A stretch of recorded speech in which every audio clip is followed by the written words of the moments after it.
My wife texted her sister, "I'm keeping the lake house in the divorce. It's practically mine anyway." She didn't know my family's lawyer had already transferred the deed to a family trust, with me as sole beneficiary. Her attorney called mine screaming about hidden assets until he saw the legal timeline. I, 38 male, found out my wife wants a divorce because I accidentally saw a text on her iPad while we were watching TV. The iPad we share for streaming, the one that's logged into her iCloud. Her sister Maxine's message was still on the screen. "What about the lake house?" Brielle's response, "Oh, I'm definitely keeping that. It's practically mine anyway. I've decorated it, planned all the renovations. He barely uses it. My lawyer says since we've had it the whole marriage, it's marital property." I just sat there, remote in hand, watching some cooking show but not really watching anymore. The lake house, my family's lake house, the one my grandfather built in 1962, the one my dad proposed to my mom at, the one where we scattered my sister's ashes after the accident. Practically hers. I set the iPad down carefully, didn't say anything. Brielle was in the kitchen making tea, completely unaware. Here's what she didn't know. 6 months ago, my parents sat me down. Dad had just turned 70. Mom was dealing with early-stage Parkinson's. They wanted to do estate planning, get everything organized, while they still could. The lake house, Dad had said. We want to protect it, keep it in the family no matter what happens. They'd seen Brielle's behavior, the way she talked about our lake house to her friends, how she'd started making decisions without consulting anyone, changing locks, redecorating without asking, acting like she owned it. My parents' attorney, Roger, who'd handled our family's legal stuff for 30 years, suggested a family trust. Transfer the property out of my parents' names, put it in a trust with me as the sole beneficiary and trustee. Legal, legitimate, properly documented. We did it in March. Full appraisal, gift tax returns filed, trust documents recorded, all above board. The lake house wasn't marital property because I'd never owned it personally. My parents had owned it, now the trust owned it. I just managed it. Brielle had no idea. I picked up my phone and texted my lawyer, Helena. We'd been friends since law school. She'd done our wills when we got married 5 years ago. Need to talk. Wife wants divorce. She thinks she's getting the lake house. Helena called me 2 minutes later. The trust property? Yep. Oh boy, when are you filing? Didn't know I was filing until about 10 minutes ago. Want me to handle it? Please. I filed first, beat Brielle by 3 days. Update 1, 2 weeks later, Brielle lost her mind when she got served. You filed for divorce? I was packing a bag, moving into a hotel while this sorted out, cleaner that way. Seemed like that's where we were headed based on your texts with Maxine. Her face went pale. Then read. You read my private messages? They popped up on the shared iPad, the one you were logged into, while we were watching TV. That's invasion of privacy. Actually, it's called being in the same room as an unlocked device. But hey, let's talk about the lake house. What about it? You told Maxine you're keeping it in the divorce, that it's practically yours. She lifted her chin. It is. We've been married 5 years. I've put so much work into that place. Your parents barely even use it anymore. Brielle, you don't own the lake house. You've never owned the lake house. My parents owned it. Now a family trust owns it. You have zero legal claim. That's not. Your lawyer can't just already did. 6 months ago. All documented. Properly filed. My parents transferred it to protect family assets during their estate planning. You want to call your lawyer and ask about how separate property trusts work? She grabbed her phone and left the room. I could hear her voice getting louder in the bedroom. 20 minutes later, she came back out. My attorney says you're lying.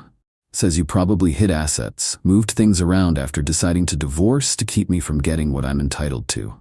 Cool. Helena's got all the documentation. Trust was established in March, 6 months before I even knew you wanted a divorce. Your attorney can review the timeline. This is shady. This is financial abuse. It's estate planning. My parents protecting their property. You were never entitled to their lake house, Brielle. I put work into that place. I chose all the furniture. I planned the deck renovation. With their money, on their property. You want reimbursement for your time? We can discuss reasonable compensation for interior decorating? How's $500 sound? She threw her phone at me. Missed. Hit the wall. My family is going to hear about this. I'm sure they will. She called her parents that night. I know because her dad called me the next day. What the hell is this about the lake house? Hi, Donald. It's in a family trust. Always was family property. Betrayal has no claim. She's put 5 years of her life into that relationship. She deserves an equitable division of actual marital assets. The lake house isn't one. Talk to your daughter's lawyer if you don't believe me. He can review the trust documents. Click. Betrayal moved in with Maxine. Her lawyer requested all financial documentation. Helena provided everything, including the complete trust file with dates, appraisals, and recorded deeds. Then things got interesting. Betrayal's lawyer sent a demand letter accusing me of hiding assets and fraudulent transfer. Said they'd be filing a motion to set aside the trust as a sham transaction designed to deprive Mrs. Whitmore of her marital rights. Helena's response was beautiful.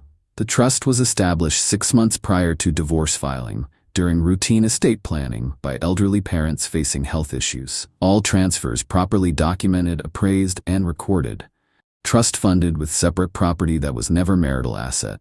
Client never had ownership interest to convey, no marital funds used. Your client had no reasonable expectation of inheritance or ownership. Accusation of fraud is baseless and potentially sanctionable. Suggest you review trust law before filing frivolous motions. Radio silence for a week.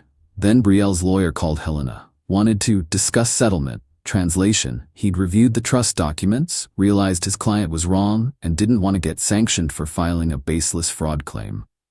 Update 2. 6 weeks later. The entitlement escalated in creative ways. First, Betrayal tried an end run. Showed up at the lake house with a moving truck. My parents were there for the weekend. Dad called me. Your wife is here with movers. Says she's collecting her belongings. What belongings? All the furniture she bought. The kitchen stuff, the deck furniture, everything. I drove up there, 2-hour drive. Got there to find Betrayal directing movers to load my parents' furniture onto a truck. Betrayal, what are you doing? Taking what's mine. I paid for all of this. With whose money? Mine. I pulled out my phone, opened our bank statements. Really? Because here's a $4,800 charge to Pottery Barn from our joint account. Here's $2,200 to Williams Sonoma. That's our money, marital funds. Exactly. Which means it's marital property, which means it gets divided in the divorce. You can't just take it. Your family doesn't even want this stuff. They hate my taste. My mom walked out onto the deck. Actually, Betrayal, we loved what you did with the place, but it's still our house, and you're trespassing. Betrayal's face twisted. You old bag, you never liked me. You put him up to this whole thing. My dad stepped forward. You need to leave. Now, before we call the sheriff. Fine, but I'm taking what I paid for. No, I said calmly. You're not. The furniture stays. We'll assess its value and credit you appropriately in the divorce settlement, but you don't get to show up with a truck and steal from my parents. The movers looked uncomfortable. One of them spoke up. Ma'am, if there's a dispute about ownership, we can't take anything. Liability issue. Betrayal screamed. Actual screaming. Then she grabbed a lamp, a $400 lamp she'd bought with our joint account, and smashed it on the deck.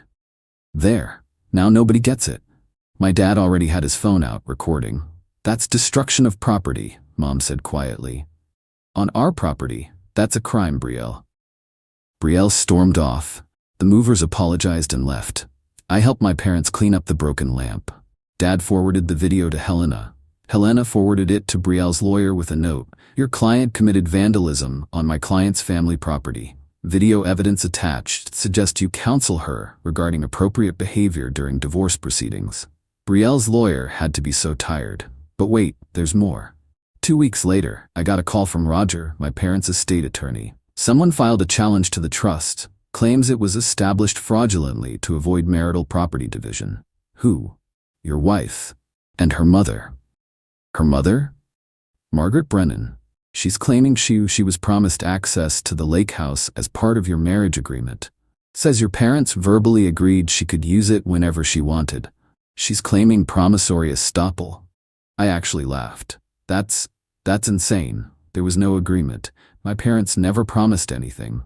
I know, but they filed it. Probably cost them $5,000 in legal fees for a claim that'll get dismissed in about 30 seconds. Let me guess. They're trying to pressure my parents into settling. Bingo, I called my parents. Did you hear about the trust challenge? Roger told us, Dad said. We're not worried. There's no basis for it. It's harassment. Yes, but we can handle it. Don't worry about us. Focus on your divorce.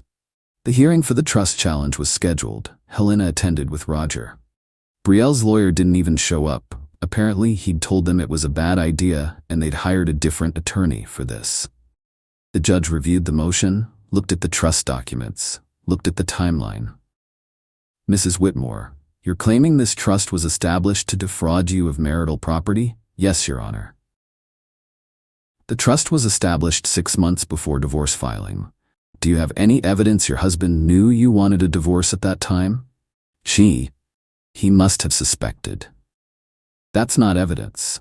Do you have any evidence the trust was established for any reason other than legitimate estate planning? His parents were trying to keep me from getting what's rightfully mine. The lake house was never rightfully yours. It was separate property owned by his parents. They transferred it to a trust. That's legal. Your husband never owned it personally, so it was never marital property. Motion denied. And Mrs. Whitmore? Filing frivolous claims wastes the court's time. Don't do it again. Helena said Brielle cried in the hallway afterward. Her lawyer, the new one, withdrew from her case the next day. Back to the divorce.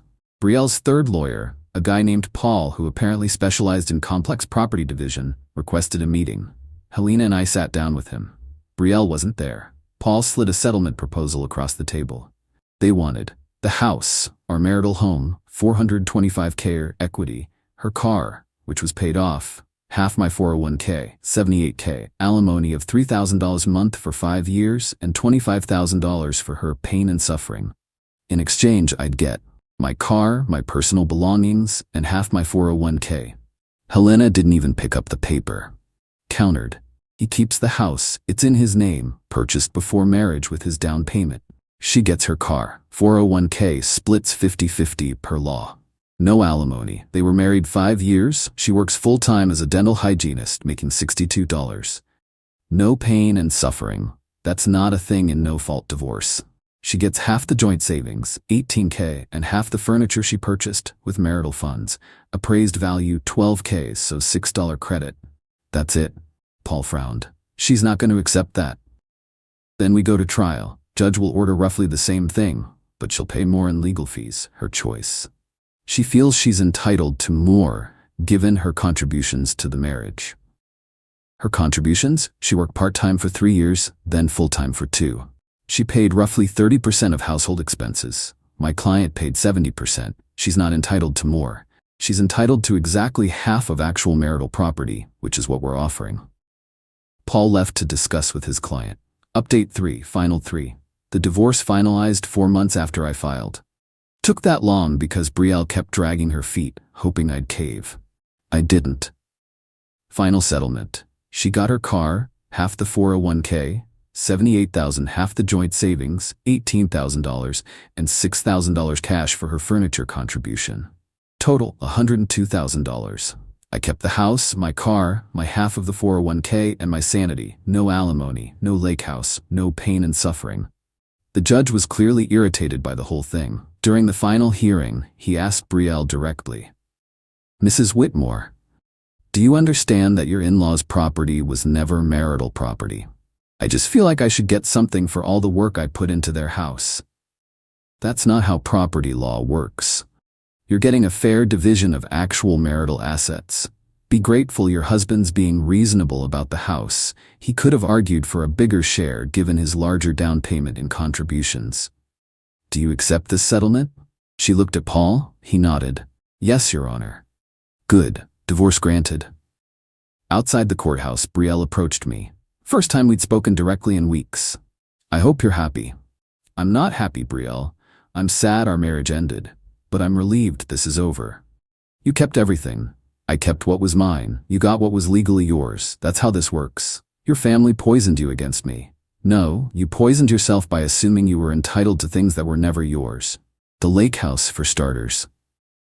I loved that place. You loved the idea of owning it. There's a difference. She started crying. Can I at least visit? Just sometimes? No, Brielle, it's my family's property. You're not family anymore. She walked away. Maxine was waiting in a car at the curb. I could see her glaring at me. Whatever. Here's what I learned through all this. Entitlement is a hell of a drug. Brielle genuinely believed she deserved my family's lake house because she decorated it. She couldn't comprehend that ownership, decoration, that legal title matters, that you can't just claim things because you want them. Her family enabled her. Donald and Margaret could have told her she was being unreasonable. Instead, they backed her ridiculous trust challenge, wasted $5,000 on a frivolous lawsuit, and encouraged her to fight for things she had no legal right to. And it cost her. Not just money. Though she spent probably $15 in legal fees chasing the lake house, it cost her time, energy, and whatever goodwill might have existed for an amicable divorce. We could have settled in mediation for roughly the same outcome without the drama. Instead, she fought for months over property she was never going to get. The lake house remains in the family trust. My parents still use it. I use it sometimes. My nephew loves it. He learned to fish off that dock last summer. Brielle will never set foot there again. That's not spite. That's just reality. She's not family. She made sure of that. As for me, I'm doing okay. Dating again, slowly. Therapy helped process the betrayal. Not the divorce itself, but the realization that Brielle cared more about getting stuff than about our actual relationship. The house feels emptier now, but it's mine. I'm slowly making it mine again. New furniture, new paint, erasing her aesthetic choices. Found out recently through mutual friends that Brielle's living with Maxine. Their relationship is apparently tense. Turns out Brielle's not great at sharing space or contributing to household expenses. Shocking. She's also apparently dating someone new, a guy who owns a vacation rental business, several properties. Wonder if that's a coincidence. Some people never learn. The trust challenge getting dismissed was the most satisfying part. Watching Brielle realize she'd spent thousands of dollars on a lawyer to file a motion that got rejected in minutes. Watching the judge tell her she was wasting the court's time. That's not revenge. That's just consequences. She bet everything on a legal theory that didn't exist, that somehow she was entitled to my family's property because she'd lived in our marriage. She lost that bet. Lost it publicly. Lost it expensively. And the lake house? Still there. Still standing. Still in the family. Just like my grandfather intended. Just like my parents protected. Just like it always should have been. Brielle's text to Maxine, "It's practically mine anyway," sits in my phone's screenshots folder. I look at it sometimes when I need a reminder. A reminder that assuming you're entitled to things doesn't make them yours. That legal ownership matters. That you can't just take what isn't yours, no matter how much you want it. The divorce taught me something valuable. Protect what's important before someone decides they're entitled to it. My parents did that with the trust. I'm doing that now with everything else. No regrets, no guilt, just relief that I saw who Brielle really was before we had kids, before we'd been married longer, before she could take more. Sometimes the best revenge isn't revenge at all. It's just letting someone face the reality they created. Brielle wanted the lake house. She fought for it. She lost. That's justice. And honestly, that's enough.